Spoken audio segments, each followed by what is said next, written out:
오늘의 제목은, 말씀의 제목은 성경 본문 말씀이나 만큼이나 깁니다.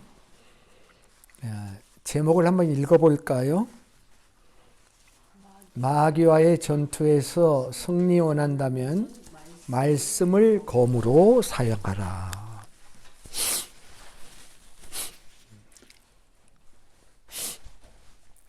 오늘 말씀 제목이 길죠. 6마디나 돼요. 혹자는 이렇게 얘기할 수 있겠습니다. 내가 왜 마귀와 싸워요? 나는 싸우기 싫어요. 라고 할 수가 있습니다. 그런데 우리가 마귀와 싸우기를 원치 않아도 마귀가 우리에게 싸움을 걸어온다는 사실입니다. 그럴 때 당하기만 할 수는 없잖아요. 이건 제 이야기가 아닙니다. 베드로 사도의 이야기입니다. 베드로도 예수님의 수제자로 살았기 때문에 얼마나 치열한 싸움을 했겠습니까? 그는 베드로전서 5장 8절로부터 10절을 보면은 베드로전서 5장 8절로부터 10절을 보면 이렇게 말했어요. 근신하라, 깨어라. 너의 대적 마귀가 우는 사자같이 두루다니며 삼킬 자를 찾나니 너희는 믿음을 굳건하게 하여 그를 대적하라. 이는 세상에 있는 너희 형제들도 동일한 고난을 당하는 줄 알미라. 모든 은혜의 하나님 곧 그리스도 안에서 너희를 부르사 자기의 영원한 영광에 들어가게 하시니가 잠깐 고난을 당한 너희를 친히 온전하게 하시며 굳건하게 하시며 강하게 하시며 털을 견고하게 하시리라. 베드로는 마귀의 존재가 분명히 성도들에게 어택한다라고 하는 사실을 설명했습니다. 어떻게?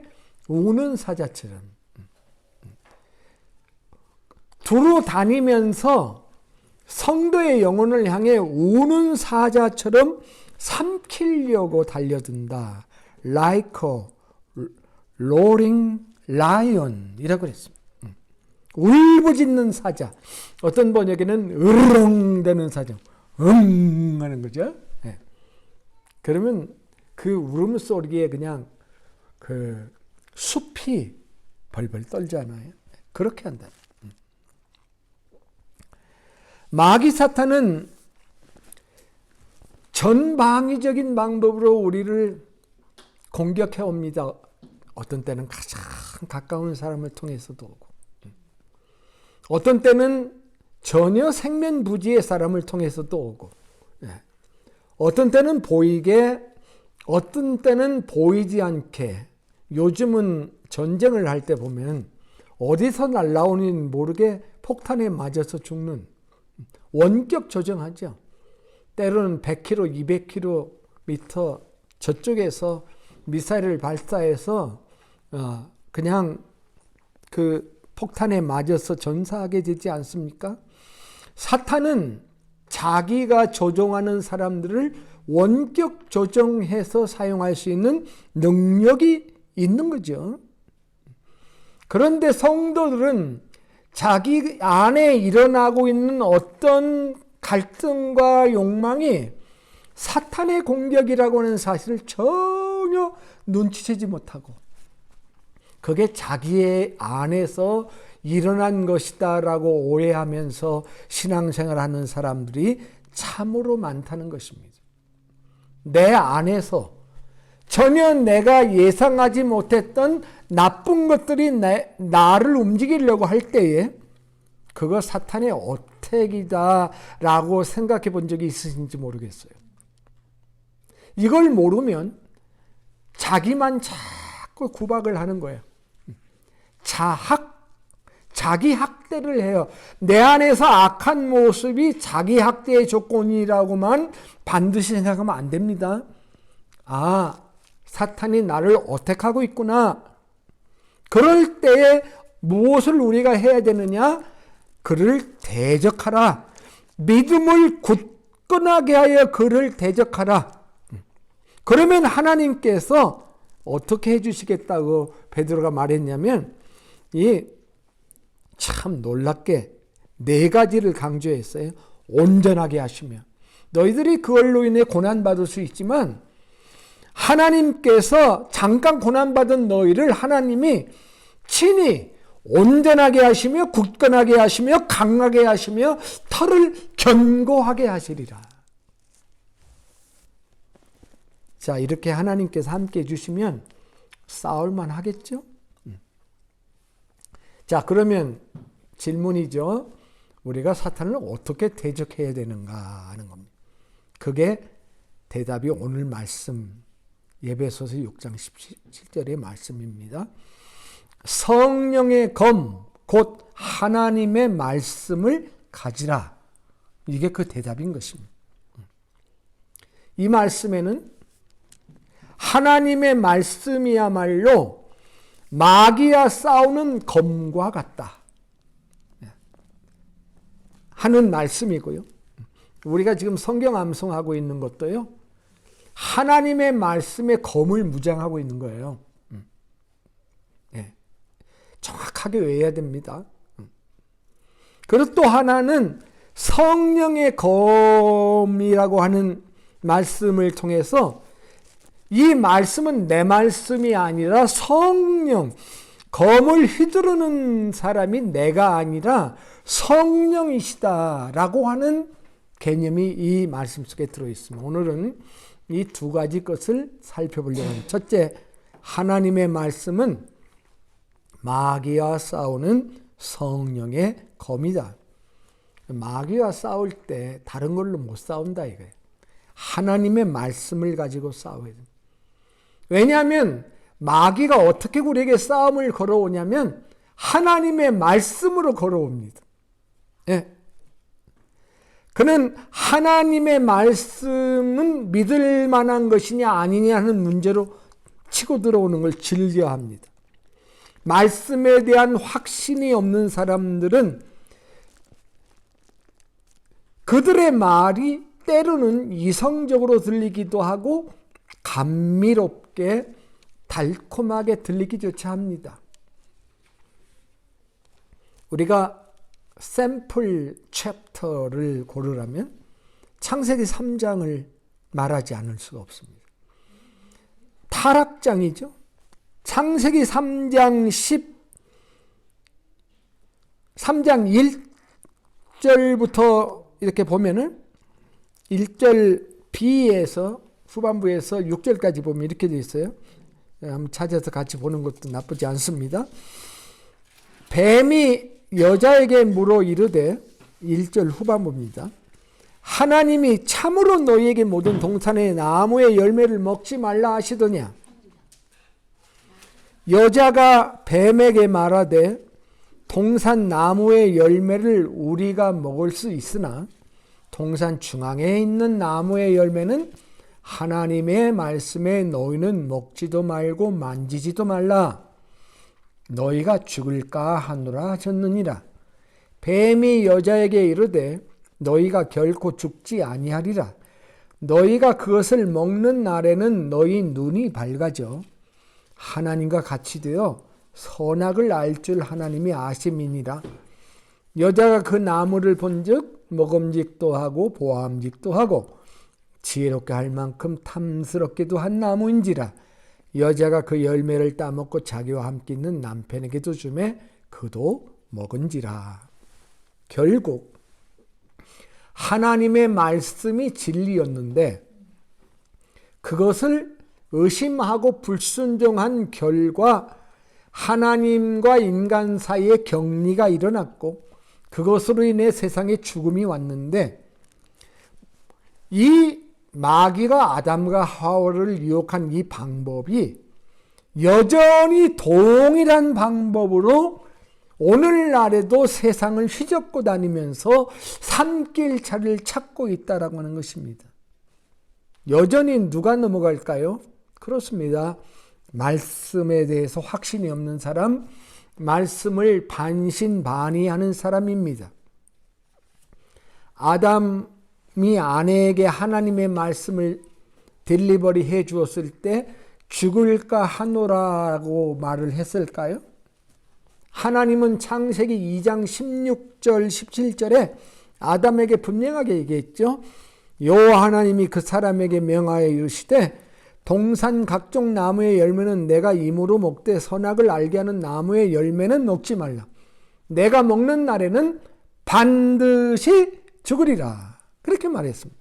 그런데 이 말씀이 아담에게서 하와에게 전달되는 과정에서 반드시 죽는다라는 것이 죽을까 하노라로 바뀌었습니다. 결국 신앙생활이 무엇일까요? 이렇게 정의할 수도 있어요. 신앙생활은 하나님의 말씀을 신뢰하는 것에 대한 싸움이에요. 신앙생활이 영적 싸움인데 하나님의 말씀을 얼마나 믿을까 하는 것에 대한 싸움이라는 것입니다. 창세기 3장하고 똑같아요.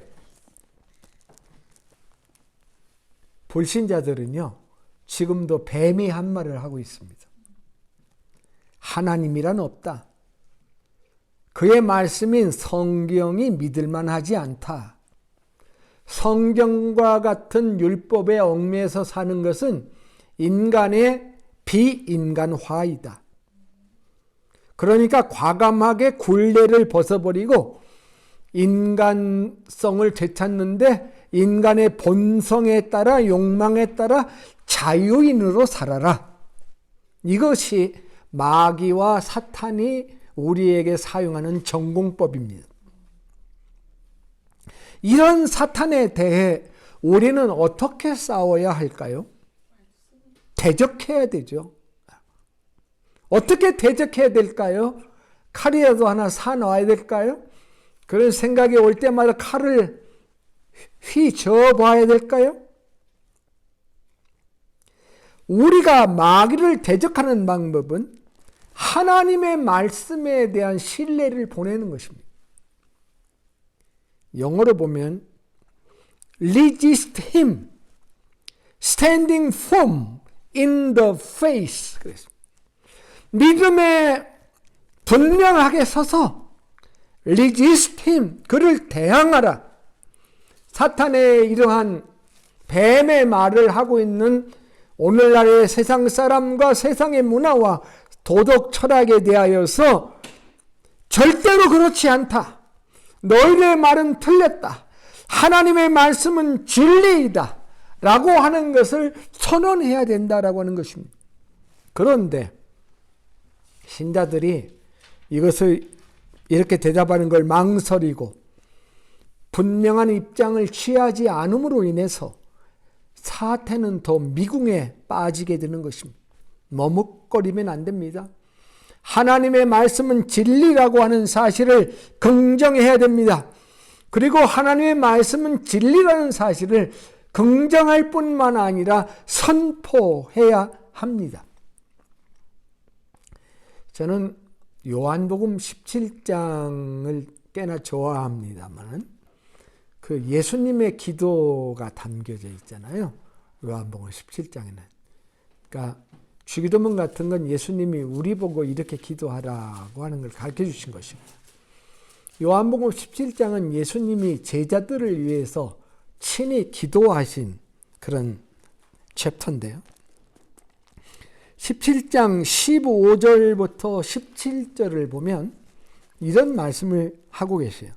내가 비옵는 것은 그들을 세상에서 데려가시기를 위함이 아니요 다만 악에 빠지지 않게 보전하시기를 위함이니이다. 내가 세상에 속하지 아니함 같이 그들도 세상에 속하지 아니하였사옵나이다. 그들을 진리로 거룩하게 하옵소서. 아버지의 말씀은 진리니이다. 자, 이 몇 개의 구절을 볼 것 같으면 예수님의 신앙의 기본 바탕이 아버지의 말씀은 진리입니다 라고 하는 이 고백에 달려 있다는 것을 보여줍니다. 이것을 고백하지 못하면 기도도 할 수가 없는 거예요. 진리가 거룩하게 하는 것인데, 진리를 거룩하게 해야 된다고 그랬죠. 진리가 거룩하게 하는 건데 그 진리에 대해서 확신하지 못하면 기도도 못하는 것이고, 그 결과 악에 빠지게 되는 것이고, 악에서 건져내지려면 진리에 대한 확신이 필요한 것이고, 그 진리에 대한 확신이 제자들을 거룩함에 인도한다 하는 그런 말씀을 예수님이 하고 계신 것입니다. 우리가 신약 성경에서 하나님의 말씀의 진리됨에 대해서 선포한 것은 여러 믿음의 사람들입니다. 바울은 디모데에게 이런 말을 한 적이 있습니다. 너는 진리의 말씀을 옳게 분별하며 부끄러울 것이 없는 일꾼으로 인정된 자로 자신을 하나님께 드리기를 힘쓰라.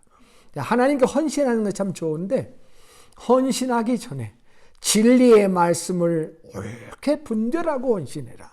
그런 말씀을 우리에게 해주셨던 것입니다. 하나님의 말씀은 신자들에게는 믿음의 대상인데, 하나님의 말씀은 마귀에게는 성령의 검이 됩니다.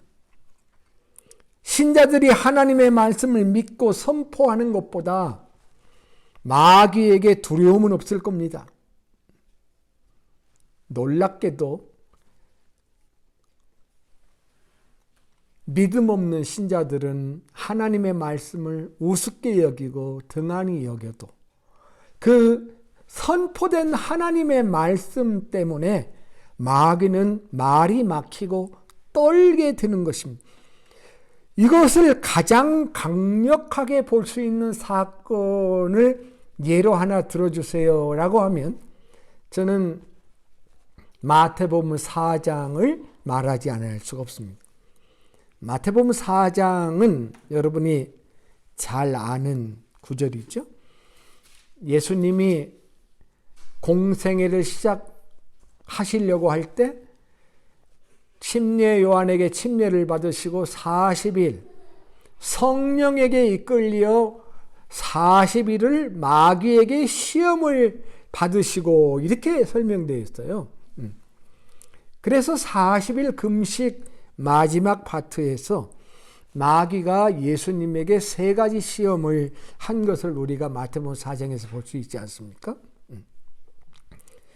그때 이 3가지 시험 앞에서, 그 3가지 시험의 내용은, 첫째는 돌로 떡을 만들어 먹어라.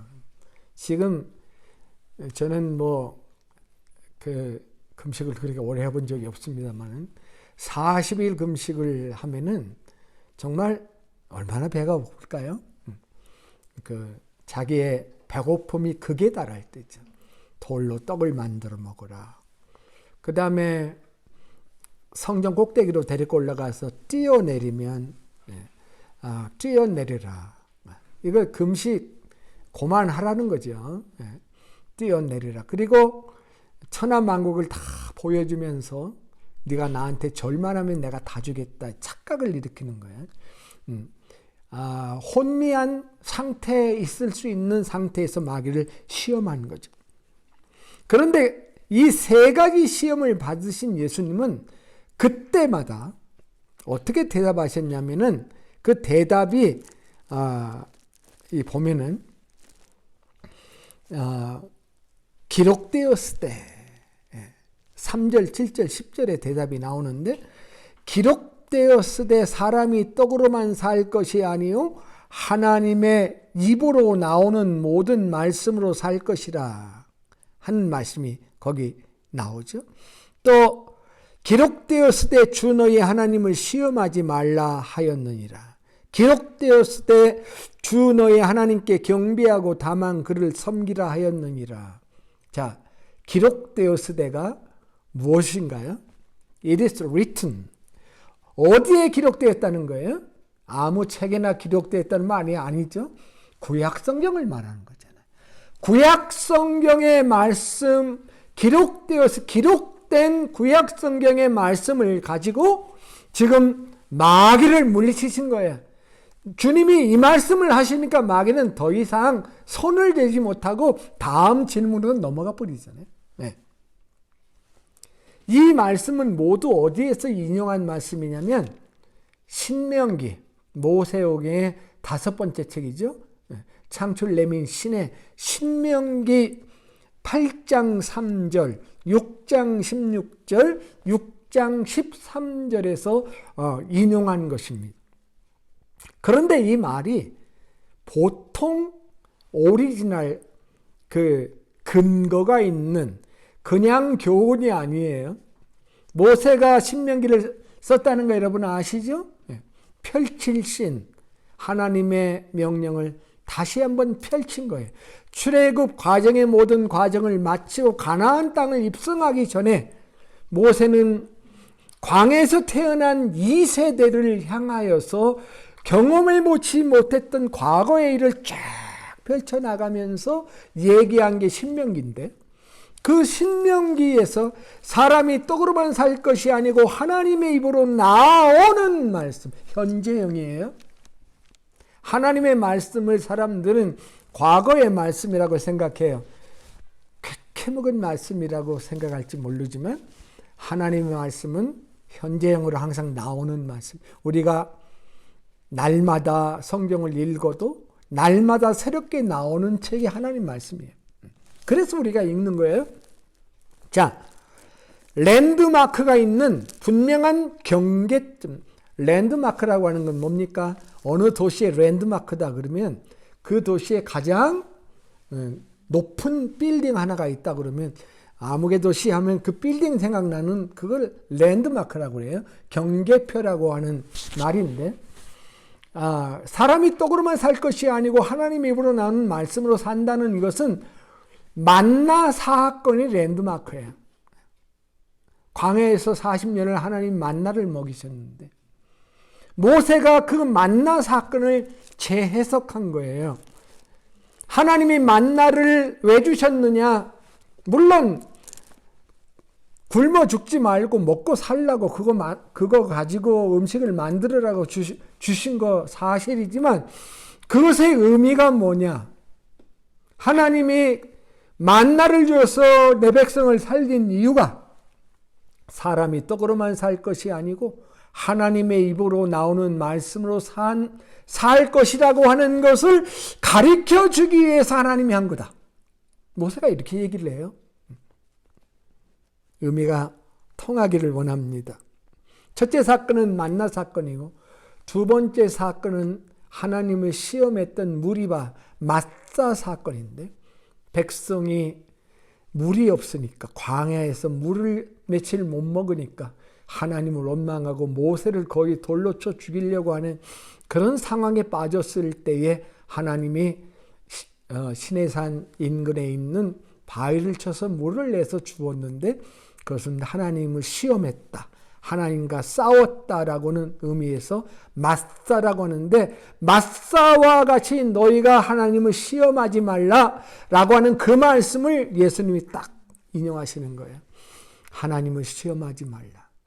그리고 천하만국을 보여주면서 내게 절만하면 이 모든 걸 주겠다고 할 때 모세의 또 말씀을 인용한 것은 무엇이냐면 이제 너희들이 가나안 땅에 들어가게 될 건데 그 가나안 땅에 들어가게 되면 오직 하나님만 예배하고 하나님만 경배하고 다만 그를 섬겨야 된다. 미래의 말씀을 주신 건데 그 말씀을 인용해서 마귀를 물리쳤던 것이죠.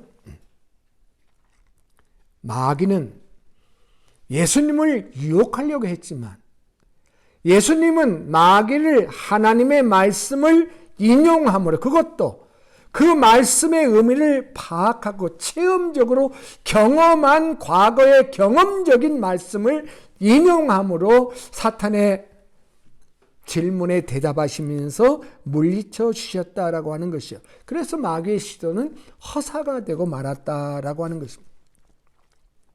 자, 이제는 두 번째 파트로 하나님의 말씀을 우리가 어떻게 사용해야 되느냐 하는 문제를 살펴보겠습니다.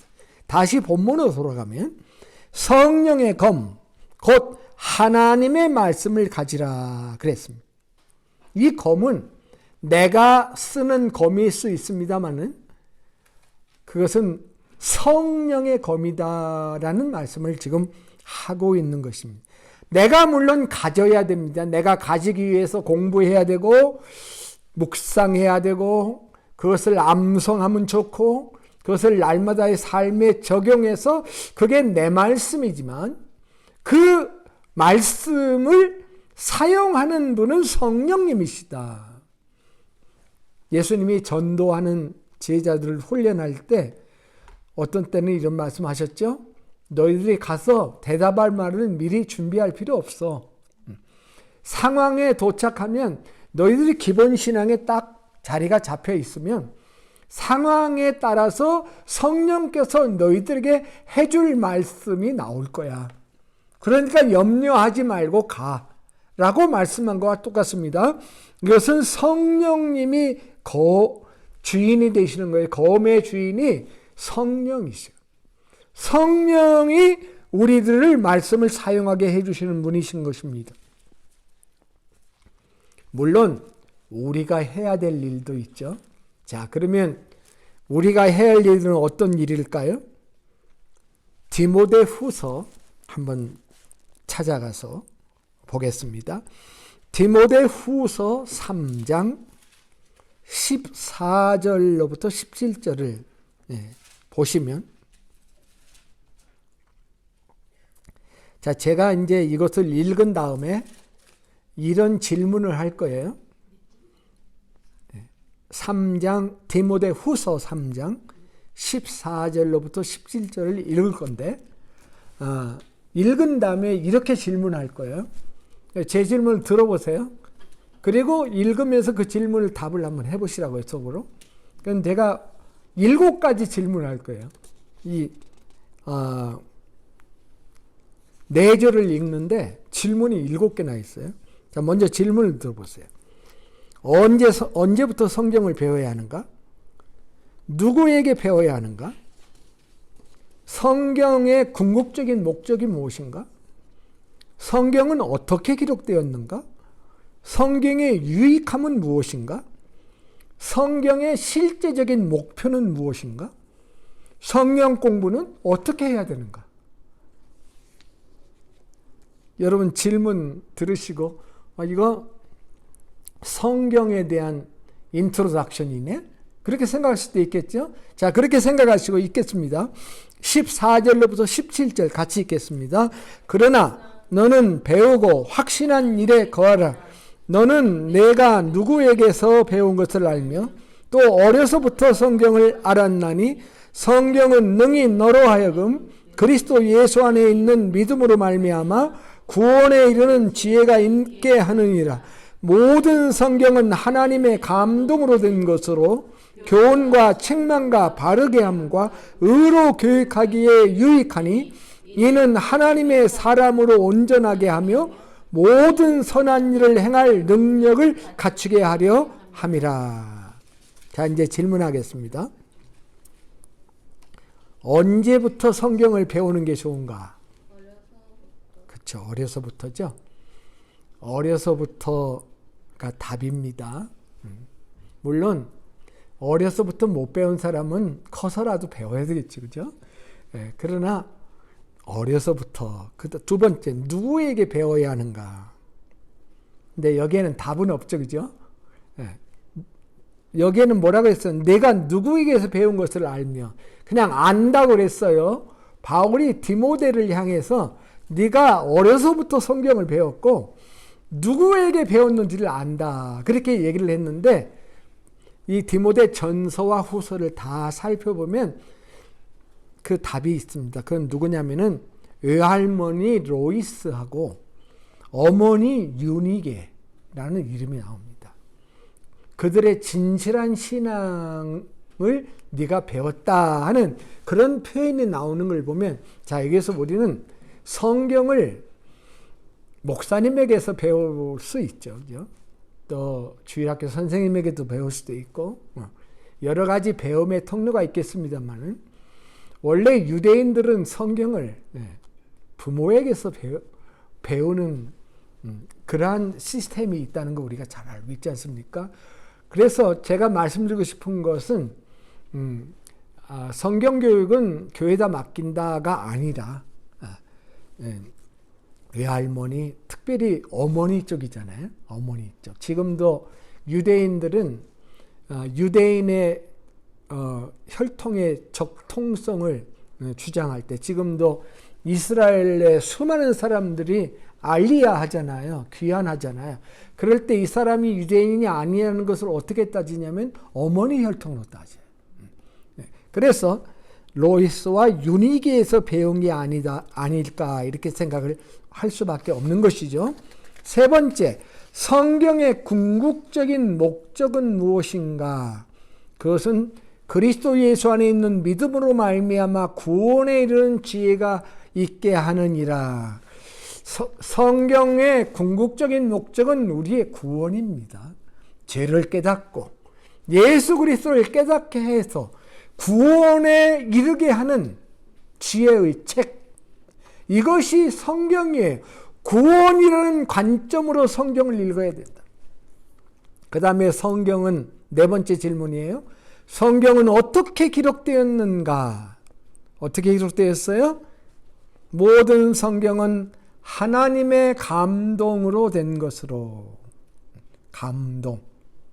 하나님이 감동하셔서 마태는 마태식으로 예수님을 묘사하고 마가는 마가식으로 요한은 요한식으로 똑같은 감동을 받았지만 똑같은 인스피레이션이 있었습니다마는 어떤 성경은 God breathed 하나님이 호흡을 불러 넣으심으로 말미암아 그렇게 표현됐습니다마는 성령의 감동하심을 따라서 기록이 된 책이다. 인간이 지은 책이 아니다.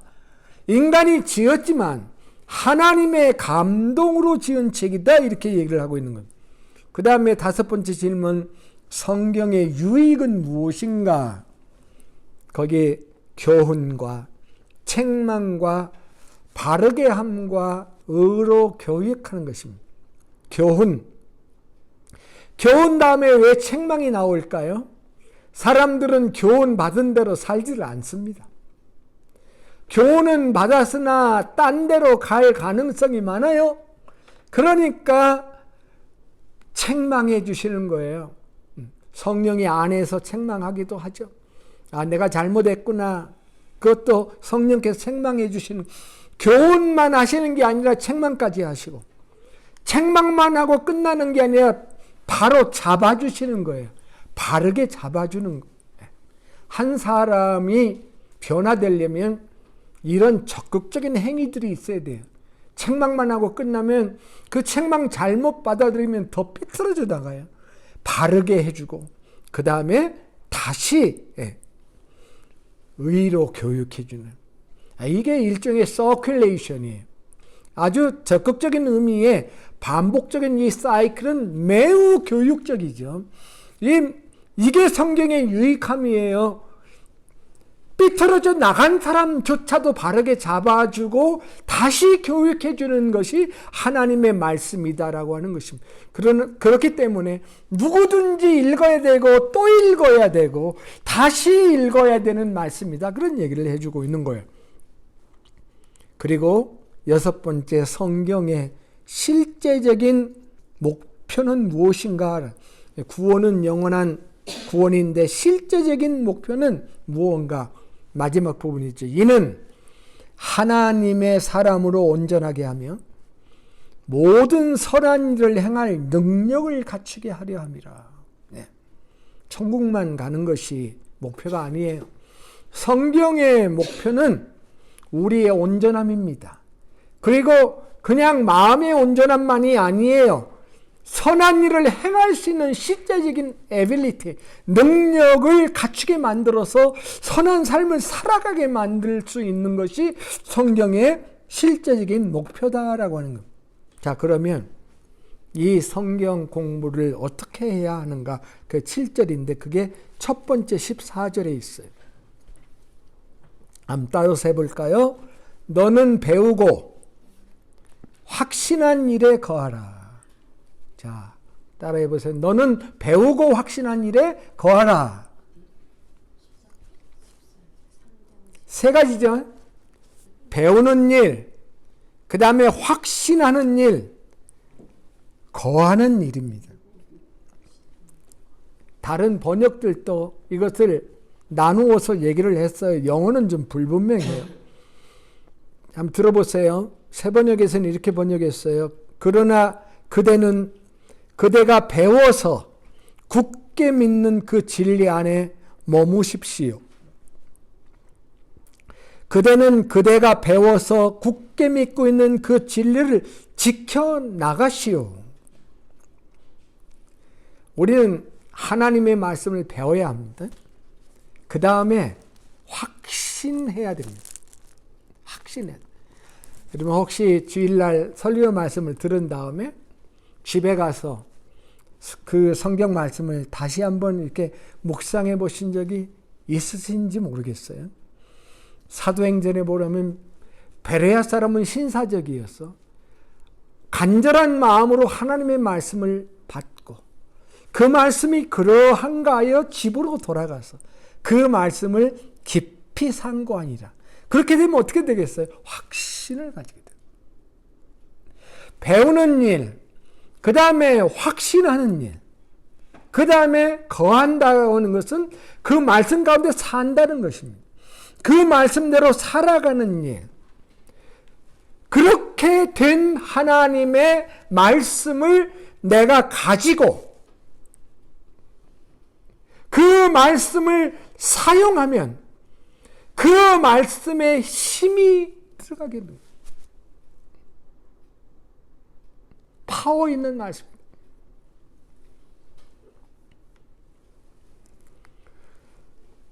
그런데 여기서 우리가 잊어서 안 되는 걸 한 가지가 아까도 말한 성령님의 주도하심입니다. 성령의 검이에요. 성령의 감동으로 기록된 성경이기 때문에 성령님의 감동이 없이는 깨달을 수가 없어요. 여러분이 성경을 집에서 읽을 때 먼저 기도하고 읽어야 됩니다. 성령님 도와주셔서 깨닫게 해주시고 능력 주세요 하고 기도하지 않으면 인간의 눈으로 관찰하게 되면 비평하게 되고 판단하게 되고 가르게 되는, 인간 이성으로는 완전한 파악이 불가능하다는 것입니다. 성령의 검인 하나님의 말씀을 성령이 다루게 해야 한다는 것이죠. 그렇지 않고 내가 그 말씀을 칼로 다루게 되면, 잘못하면 그 말씀으로 사람을 다치게 만든다는 것입니다. 말씀으로 회개케 하는 일이 쉽지 않은 것이 그겁니다. 회개케 하는 것도 성령인 하나님이 하시는 일이죠.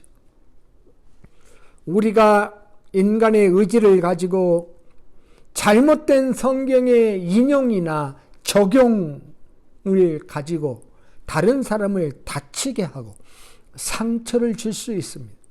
그러나 성령이 사용하시면 회개에 이르게 해주시는 겁니다.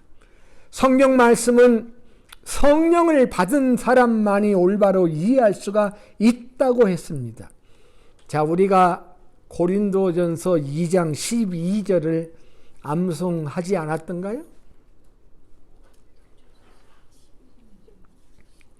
성령 암송할 때 우리가 세상의 영을 받지 아니하고 오직 하나님께로부터 온 영을 받았으니 이는 우리로 하여금 하나님께서 우리에게 은혜로 주신 것들을 알게 하려 하심이라. 이렇게 성령의 검은 성령께서 하나님의 말씀을 나를 통해서 사용하셔야 되는 것이 분명하지만 내 파트에서 내가 열심히 탐구하고 연구하면서 주의해서 잘 살펴봐야 하는 것도 역시 우리의 몫인 것은 분명합니다. 우리는 베드로 사도 같은 분을 어부라고 이렇게 생각해서 아주 쉽게 이렇게 영성이 얕은 분이라고 생각하면 절대 안 됩니다. 베드로 전후서를 읽어보면 그의 영성이 참 깊다는 것을 알 수 있게 됩니다. 베드로 후서 1장 19절부터 21절에 베드로는 이런 말을 했습니다. 후서 1장 19절부터 21절. 또 우리에게 더 확실한 예언이 있어. 어두운 데를 비치는 등불과 같으니 날이 새어 샛별이 너희 마음에 떠오르기까지 너희가 이것을 주의하는 것이 옳으니라. 하나님의 말씀을 어두운 데를 비치는 등불이라고 했어요. 날이 새어 샛별이 너의 마음에 떠오르기까지. 그럼 밤새도록 읽으라고 하는 말씀이 될 수도 있죠. 하나님 말씀을 사랑해서 밤 늦은 시간까지 그 말씀을 읽고 묵상해 본 적이 있으신지요? 있어야 하는 것이죠. 있어야 합니다. 샛별이 떠오르기까지는 다른 관점에서는 이렇게 말할 수도 있어요. 성경을 읽는데 뜻을 모르겠어. 그냥 지나가려고 하는데 자꾸 걸려. 그래서 또 읽어보고 또 읽어보고 그 의미가 깨달을 때까지 캄캄한 어둠 속에서 샛별이 떠오르기까지 그 말씀을 주의하는 것이 옳으니라. 왜냐하면 20절 먼저 알 것은 성경의 모든 예언은 사사로이 풀 것이 아니니 예언은 언제든지 사람의 뜻으로 낸 것이 아니고 오직 성령의 감동하심을 받은 사람들이 하나님께 받아 말한 것이라. 아멘. 배우고 확신해야 합니다. 확신할 때까지 읽고 기도해야 돼요. 성령님께 도움을 요청해야 합니다. 그러면 인도해 주실 거예요. 성령님은 어떤 사람에게는 성령으로 말미암아 지혜의 말씀을, 어떤 사람에게는 성령을 따라, 같은 성령을 따라 지식의 말씀을 우리에게 주시는 분이십니다.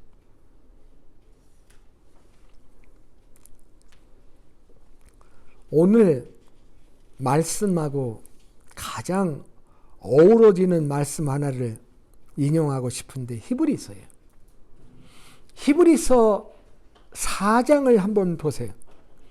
히브리서 4장 12절부터 14절에 이런 말씀이 있습니다. 말씀에 대한 위대한 선언입니다. 성령의 검과 관련된 말씀이에요. 히브리서 4장 12절. 자, 12절부터 14절까지 한번 읽어볼까요? 같이. 하나님의 말씀은 살아있고 활력이 있어 좌우의 날선 어떤 검보다도 예리하여 혼과 영과 및 관절과 골수를 찔러 쪼개기까지 하며 또 마음의 생각과 뜻을 판단하나니 지으신 것이 하나도 그 앞에 나타나지 않음이 없고 우리를 결산을 받으실 이의 눈앞에 만물이 벌거벗은 것 같이 드러나느니라. 그러므로 우리에게 큰 대제사장이 계시니 승천하신 이 곧 하나님의 아들 예수시라. 우리가 믿는 도리를 굳게 잡을지어다. 왜 14절이 그 마지막에 붙어 있는지 궁금합니다. 왜 갑자기 대제사장이 또 나오는가 말씀을 하다가 왜 그럴까요? 자, 여기에 좌우에 날선 어떤 검이라는 말이 나오죠? 좌우의 날선 검이 뭘까요? 양날검을 의미합니다. 혼과 영과 및 관절과 골수는 뭘까요? 인격을 의미해요. 인격을 얘기할 때, 사람의 격을 얘기할 때 영, 혼, 육 이렇게 3분법을 쓰기도 하잖아요. 혼과 영과 관절과 골수는, 관절하고 골수는 이 육체를 말하는 거예요. 양날 검보다도 예리해서 우리의 영혼의 문제점을 판단하고 수술하는 것이 하나님의 말씀이다. 우리의 인격을 수술해내는, 우리의 정신만이 아니라 영과 혼과 우리의 육체까지를 지배하는 하나님의 말씀. 여러분 성경을 읽다가 영혼의 떨림이 일어나면요, 우리의 육체까지도 변화가 일어나요. 말씀은 놀라운 치유의 역사가 나옵니다. 하나님 말씀을 읽다가 치료받는 경험이 상당히 많이 있습니다.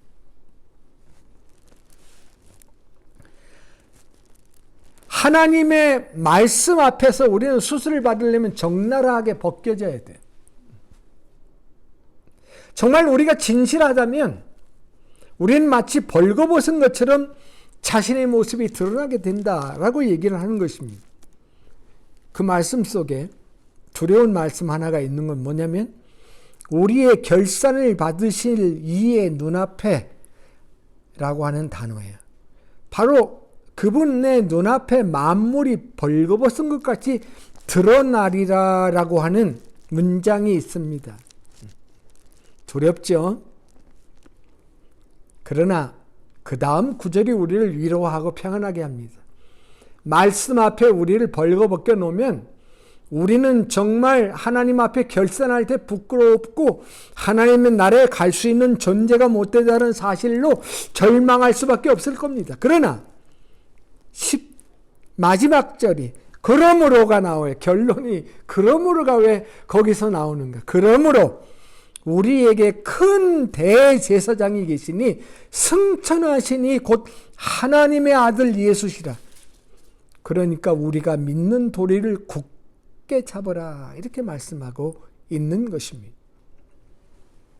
하나님의 말씀은 먼저 우리를 새롭게 하는 날임과 동시에 마귀를 대적하는 날이라고 하는 말씀을 동시에 우리에게 암시해 주는 겁니다. 양날검이에요. 말씀 앞에 나가면 우리의 부족함이 보이죠. 그때 우리는 주님께 우리의 부족함을 자백하고 대제사장이신 예수 그리스도에게 나갈 수가 있습니다. 그러나 그 하나님의 말씀이 마귀에게 제시될 때는 성령의 검이 되어서 마귀를 대적하게 되고 resist 하게 되고 마귀를 물리칠 수 있는 검이 된다라고 하는 것입니다. 이것이 얼마나 큰 은혜인지요. 마지막으로 사도행전 19장에 있는 한 이야기를 하고 마치겠습니다. 사도행전 19장에 제사장의 그 7 아들이 있었어요. 제사장 하면 상당히 신분이 높은 그런 사람들이 있죠, 당시는. 근데 그 당시는 사도 바울이 19장 12절로부터 16절의 이야기인데, 사도 바울이 가는 곳마다 성령의 능력이 치유의 형태로 많이 나타나게 됩니다. 사람들이 사도 바울이 하는 걸 관찰해 보니까 예수님의 이름으로 귀신을 내어쫓고 하는 걸 보았습니다. 이렇게 12절은 시작합니다.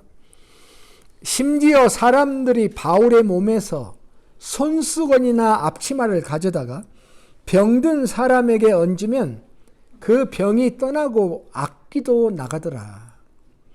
그러니까 이에 돌아다니며 마술하는 어떤 유대인들이 시험 삼아서 악기들에게 주 예수의 이름을 불러 말하되 내가 바울이 전파하는 예수를 의지하여 너희에게 명하노라, 이런 주술을 하는 일들이 벌어졌다는 거예요. 그런 중에 유대의 한 제사장 스게와의 7 아들이 이 일을 행했는데, 스데와의 7 아들이 이런 말을 하니까 악귀가 이렇게 대답을 했다는 거예요. 내가 예수도 알고 바울도 알거니와 너희는 누구냐 하여 악귀 들린 사람이 그들에게 뛰어올라 눌러 이기니 그들이 상하여 벗은 몸으로 그 집에서 도망하는지라. 아주 놀라운 해프닝이 일어난 것을 기록하고 있습니다.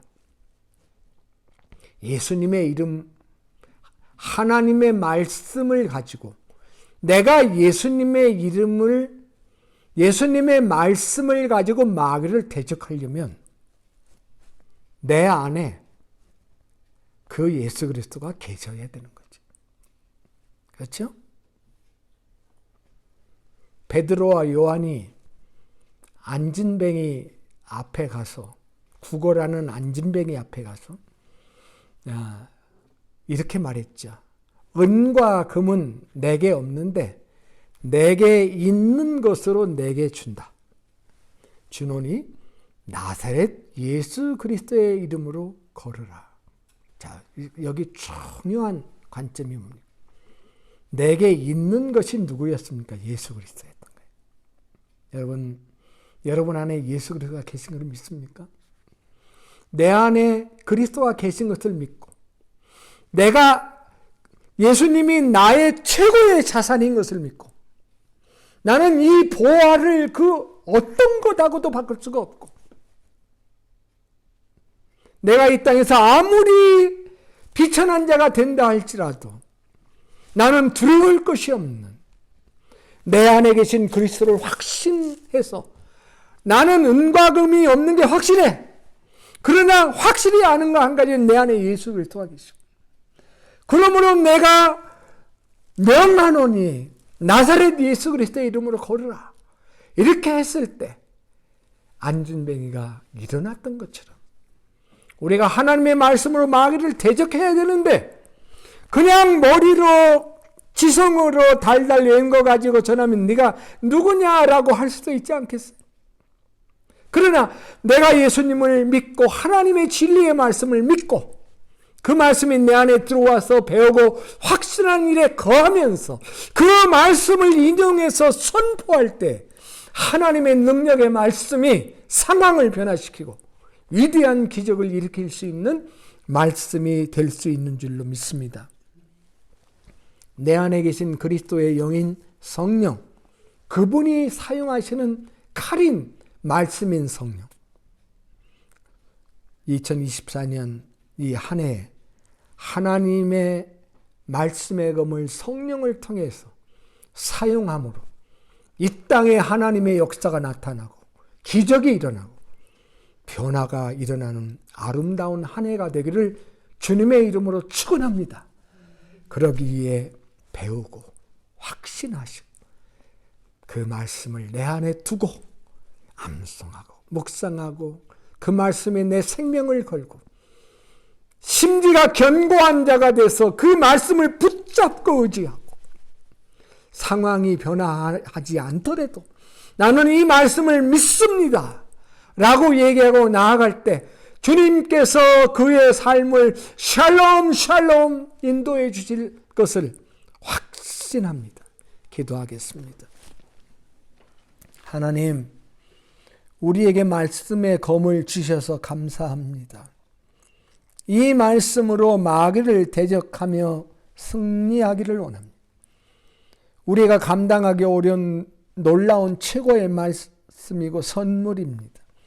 비록 다 이해하고 실천할 수 없는 말씀이지만 우리의 대제사장이신 예수님을 의지하여 말씀을 배우고 확신하고 넘어지면 또 일어나서 말씀대로 살면서 그 말씀은 내 안에 살아 역사하고 내 안에 있는 그 예수님과 그 말씀을 가지고 마귀를 대적하고 물리치며 어떠한 유혹에서도 흔들리지 않고 승리하는 하나님의 종들이 되도록 축복해 주시옵소서.